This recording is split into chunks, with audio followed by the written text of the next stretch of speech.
Greetings, welcome to W12U2 Proposed Transformative Reforms in Accreditation. In the previous unit, we understood the general process of accreditation by NAAC and the proposed revisions in its accreditation framework. In this unit, we will understand the proposed transformative reforms in accreditation as indicated in Radhakrishnan committee report. As we noted in the last unit, this became the basis for the revisions in the accreditation framework of NAAC. An overarching committee with Dr. Radhakrishnan as the chairperson was set up, as we mentioned in the previous unit. Such a committee was set up by the Department of Higher Education, Ministry of Education. There were 3 other committees and this committee was an overarching committee. This was set up in November 2022 for strengthening the assessment and accreditation of HEIs. The terms of reference for this committee were 3 aspects were given: to strengthen the accreditation process by NAAC, NBA and the ranking system by NARF. So, 2 were the accreditation processes, another was the ranking system by NARF. To recommend how more institutions could be made to come into the fold of accreditation, how we could simplify the process of accreditation so that institutes would find it easier to get into the accreditation system.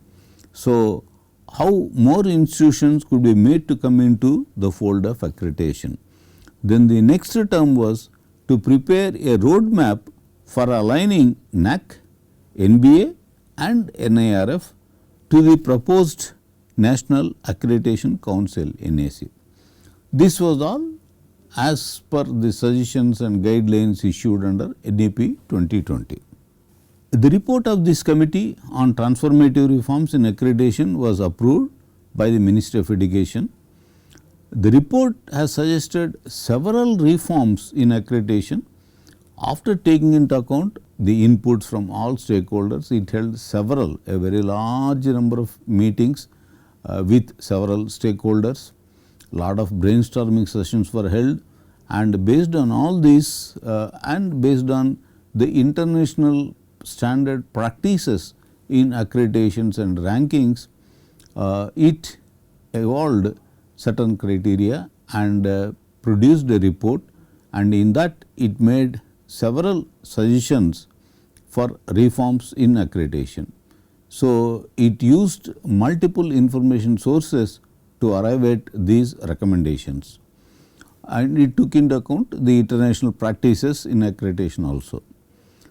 Several sources in the web present actually as NAAC reforms, but they are really not NAAC reforms as indicated on the NAAC website. Those reforms are what they indicate based on this Radhakrishnan committee's report. So, several sources in the web use this report as the basis to indicate the reforms in NAAC accreditation framework. This unit describes some of these key reforms proposed in the report. However, please refer NAAC website regularly for the official listing of the new criteria, the metrics, the accreditation process, formats, the details of the SSR, the details of the different criteria, all these things under transformative reforms in accreditation. Until NAAC officially lists it on the website, we should treat these as only indicative in nature. As we already mentioned, NAAC proposed launching of reforms in 2 phases: binary accreditation or basic accreditation, simple accreditation, and maturity based graded levels. It suggested, as we mentioned, several reforms. In place of three types of institutes which were earlier recognized as the HEIs by the NAAC, that is universities, autonomous colleges, non-autonomous affiliated colleges. It suggests different categories of HEIs. Now, they say consider the heterogeneity of HEIs in the country, categorize them based on their orientation, vision and heritage legacy, and then most important, seek information from the HEIs that are appropriate for that category. Based on the type of the institute that we are looking at, seek relevant information. So, seek information from the HEIs that are appropriate for that category, rather than one size fits all model in vogue currently. That is, instead of asking for the same kind of information from every institution, ask information from the HEIs that is appropriate for that institution. So, based on the orientation and vision, it suggested several categories of higher education institutions like multidisciplinary, education and research intensive. This is the highest level that has been envisaged in the NEP 2020 also.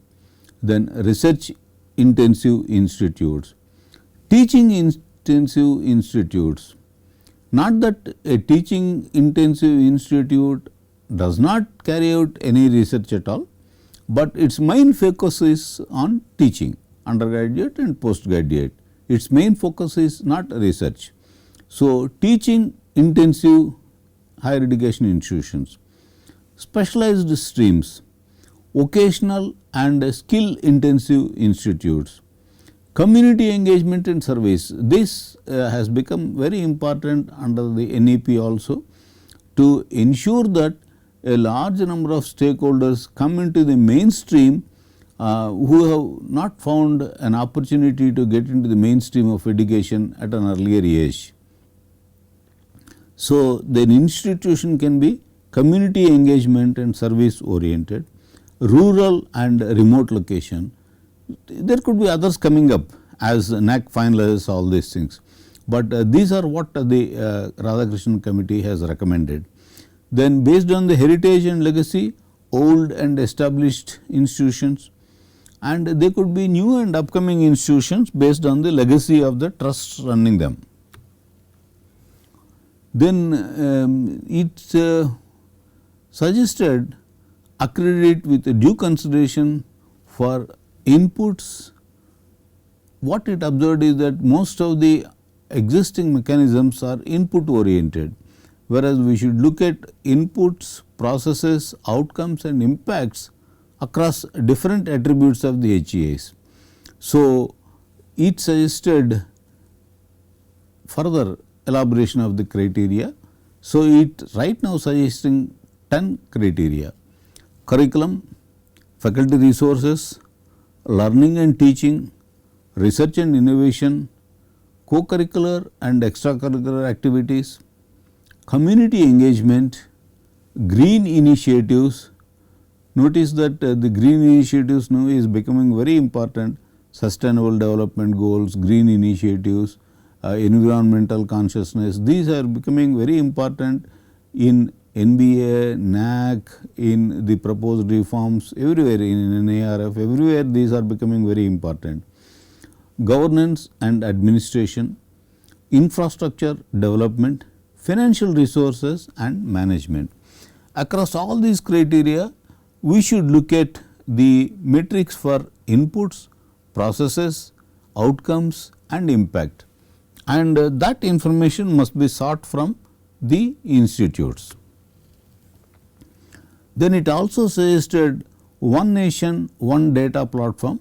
It has been advocating that for a very long time, because several of these processes, NBA, NAAC, NARF, even international rating agencies, many of these institutes ask for similar kind of information. Even the state governments, the local governments, even the ministries could ask for information from the institute on several different contexts. For example, one of the information sought could be what is the gender ratio of students admitted from rural areas. Now, this could come in several different contexts, and every time the institute has to pull out the necessary data from the suitable database and supply that information. Why all these things?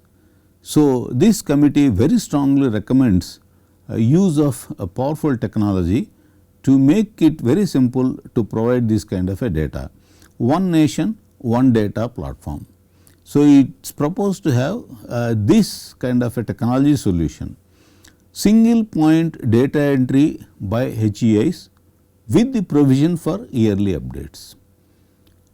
That single point data entry by the HEIs will transport this data to a platform from which information can be pulled out by any authorized agency as per certain standards. So, that means that the institute has to enter the data only once, of course, with provision for periodic updates. Adequate access control and security features are to be provided. Flexible and robust data management scheme with business logics for the varied purposes of approval. It could be AICTE, UC approvals, accreditations by NBA, NAAC, etc., scoring and ranking NIRF or other ranking mechanisms. So, that is a single robust data management scheme, and appropriate business logics could be implemented. Application programming interface for pushing data from varied sources into the centralized database, that is being developed. So, this concept simplifies considerably the job of providing the data by the institutes to various agencies. Then they also suggested that it should be compatible with the National Digital Framework for Good Governance. Several initiatives have been launched by the ministry, we will look at them in the next slide, and this one nation one data platform should be compatible with all of them. So, some of the things which have been launched by Ministry of Education initiatives, NDR, the core idea of this scheme was to facilitate achieving the goals laid out by NEP 2020 through a digital infrastructure for innovations by, through and in the education ecosystem, entire education ecosystem from lower levels to the university levels. Then India 2.0 was India Enterprise Architecture. It is an open architecture with well defined standards. Then Gati-Shakti, PM Gati-Shakti is an approach for growth, accelerating trustworthy infrastructure through synchronized, holistic, integrated and comprehensive planning based on knowledge, technology and innovation. Then of course, future digital campus of the HEIs, which everyone sees as emerging in a very strong way in the near future. Already we have seen the use of platforms like NPTEL, SWAYAM 2.0 as well as iShare portal, then DigiLocker and Academic Bank of Credits. All these technology oriented initiatives are expected to enhance the operational efficiency of the educational institutions and provide a more flexible, robust and reliable mechanism for the approvals, accreditations, rankings, etc. Then the committee suggested that one must work out the input, process, outcomes, impact, 4 categories for different attributes of HEIs. It lists very elaborately all these 4 categories of metrics for all the 10 criteria. We look at only 1 or 2 samples to see the flavor of what the committee is suggesting.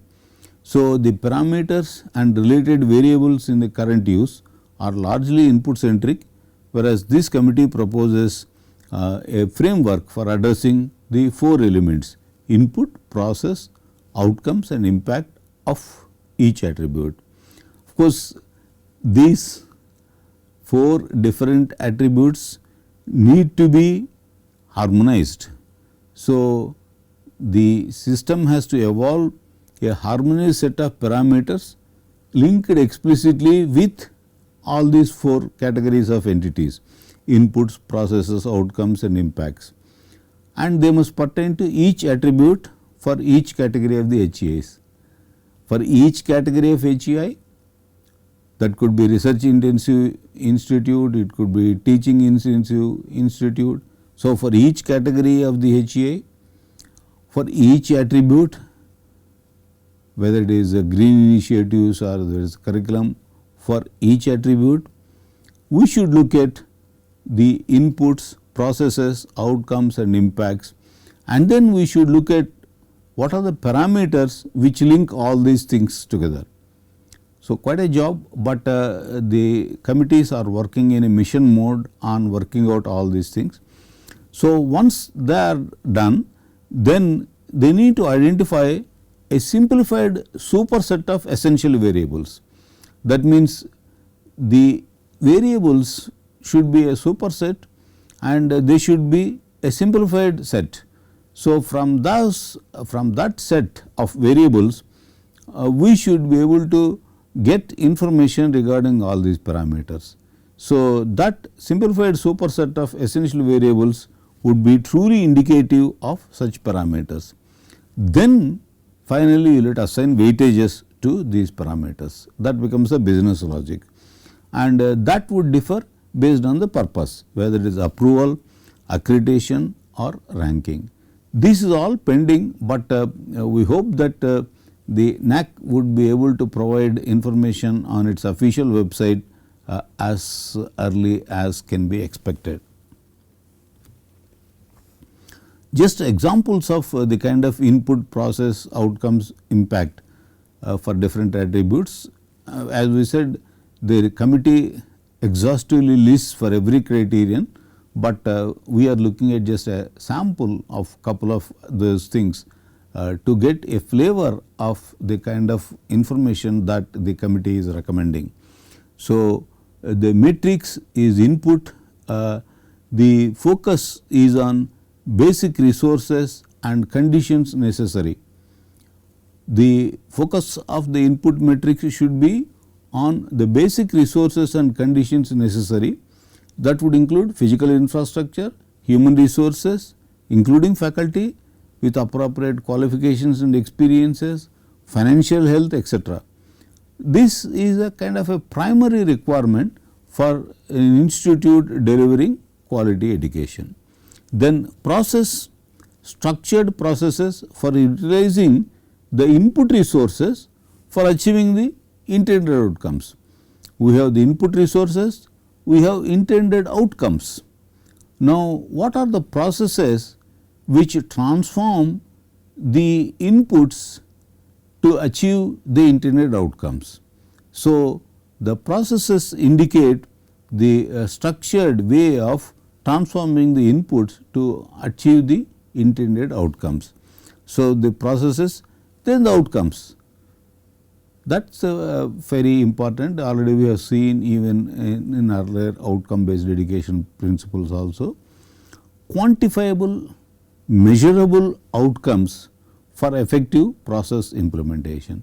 So, whatever are the intended outcomes must be quantifiable and measurable. Then if these outcomes are realized, what would be the impact? So, the impact, the observable impact of attaining the intended outcomes must be listed here. In fact, we earlier considered the impact and outcome as same, but this Radhakrishnan committee report very clearly distinguishes them. The outcomes are quantifiable, measurable outcomes, and impact is when these are attained, what would be the observable impact. Example, one of the impacts of an effective curriculum implemented following appropriate processes leading to the attainment of planned learning outcomes could be, one of the impacts could be increase in the skilled workforce leading to better placement or self generated jobs. They could become entrepreneurs or they could be self employed people. So, this would be one of the impacts. A couple of examples, green initiatives is one criterion. The input can be credit must be given for green initiatives, otherwise what is the incentive for the institute to launch these green initiatives. So, the input was what kind of credits are given for the green initiatives, what kind of processes could be involved. Here we are giving it in more detail, but in another example we will just indicate one or two metrics. For green initiatives, what could be the processes? Use of renewable energy, waste management, solid waste, liquid waste, organic waste, inorganic waste, chemical hazardous waste, e-waste, depends on what kind of institute it is and what kind of policies it has in place. Then environment friendly initiatives, example green buildings, eco restoration, spreading awareness among stakeholders, rainwater harvesting and water recycling, appreciation towards the importance of achieving sustainable development goals rapidly. Then what would be the outcome? Orientation towards environmental friendly actions, then shift towards renewable energy. What would be the impact? Reduction of carbon footprint. Reduction of carbon footprint. If you recall, when we are looking at the NBA criteria also, we looked at the requirement as net zero. The total greenhouses generated is equal to the total greenhouses withdrawn. So, these kind of things are now becoming important. So, these could be the impact of all these initiatives. Another example, learning and teaching is the criterion. The input, diversity of content and contemporary issues in content delivery. There could be several, just as an indication of the kind of metrics that the committee is talking of, we are giving examples. The processes, interactive methods, collaborative, contextual learning, there could be other processes. Outcome, holistic and contextual understanding of the subject and impact of learning in life. So, the flavor is more towards the outcome, which is the realization of the content in real life. The impact, attainment of learning outcomes, progression in studies and profession. Another example of such a listing criterion is community engagement, input, curriculum and engagement with society. The process, involvement of students to connect with the society in the context of the curriculum. Presently, generally the curriculum and connect with society are totally disjoint activities. So, the committee strongly recommends that the involvement of students to connect with society must happen in the context of the curriculum. So, the process must be evolved for supporting this. Then outcome, understanding the relevance of curriculum for effective social and community engagement.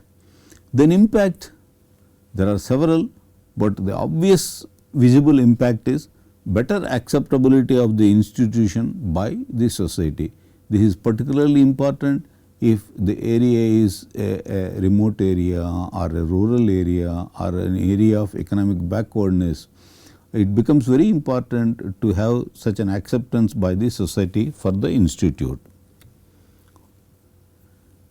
The report, as I said, lists these 4 elements: input, process, outcome and impact for all the 10 criteria that it listed earlier: curriculum, faculty resources, learning and teaching, research and innovation and so on. Finally, financial resources and management. For each of these criteria, it lists all the 4 elements: input, process, outcome and impact. While the report lists these 4 elements for all the criteria, it very clearly indicates that the essential variables that truly reflects these parameters are yet to be developed. That is why we repeat again, the higher education institutions must refer the NAAC website regularly for the official listing of the new criteria, the metrics, the accreditation process, the formats, the self-study report, the way of the student satisfaction survey, the way they are all clubbed together, the way the CGPA is calculated, the details of binary accreditation, the details of maturity based graded levels, what are the kind of institutional classifications that are finally going to be adopted by NAAC. For all these things, the HEIs must keep referring to the NAAC website regularly, and then only we can get a complete clear picture of the transformative reforms in accreditation that NAAC is planning to bring out. So, the information presented here is indicative only. The kind of reforms that are envisaged by the NAAC in the coming days. So, we hope that the NAAC will be able to finalize all these things very shortly, and the higher education institutions will get a total clear picture of the revised NAAC process. But the revisions are already announced, and the revisions are in pipeline. So, we have to wait and watch. The higher education institutions must monitor the NAAC website regularly to get the correct picture. With that, we complete the discussion of the revisions in NAAC accreditation. In fact, with that we basically have completed the discussion of the different topics under the course outcome based education and accreditation OBA. And in the next 2 units we will try to quickly provide a summary, a brief summary of the entire course, the outcome based education and accreditation. This is more like putting together all the different elements that are composed of in this course. So, we will meet in the next unit with a quick summary of one part of the course. Okay. Thank you. We will meet again in the next unit. Thank you.